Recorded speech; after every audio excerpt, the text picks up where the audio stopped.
അവർ വളരെ വിനീതമായിട്ട് ഹക്കീം സാഹിബിനോട് അഭ്യർത്ഥിച്ചു, അങ്ങേക്ക് ഇഷ്ടമാണെങ്കിൽ കുറച്ചു കാലത്തേക്ക് ഞങ്ങളുടെ ഗ്രാമത്തെ സേവിച്ചുകൊണ്ട് ഈ പള്ളിയിൽ കഴിച്ചുകൂട്ടാം. അവരുടെ ആഗ്രഹത്തിന് വഴങ്ങിക്കൊണ്ട് മഹാനായ ആ വൈദ്യശ്രേഷ്ഠന് ആ പള്ളിയിൽ താമസിച്ചു തുടങ്ങി. ചുരുങ്ങിയ കാലയളവിനുള്ളിൽ തന്നെ ഹക്കീം സാഹിബിൻ്റെ പ്രശസ്തി ഗ്രാമങ്ങളും പട്ടണങ്ങളും കടന്ന് രാജ്യമെമ്പാടും പരന്നു.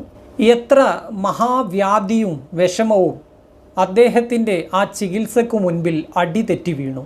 അയൽ രാജ്യങ്ങളിൽ പോലും ഹക്കീം സാഹിബിൻ്റെ കഴിവിനെക്കുറിച്ചറിഞ്ഞു.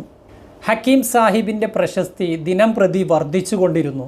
അറിയപ്പെടാതെ കിടന്നിരുന്ന ആ കൊച്ചു ഗ്രാമവും ആ പള്ളിയും രാജ്യാന്തര പ്രശസ്തിയുള്ളതായി മാറി. ഒരു നേരവും അവിടെ ആളൊഴിഞ്ഞ് കണ്ടില്ല. ചെറുതും വലുതുമായ നിരവധി രോഗങ്ങൾ കൊണ്ട് പൊറുതിമുട്ടുന്നവർ അദ്ദേഹത്തെ കണ്ട് സായുജ്യമടഞ്ഞ്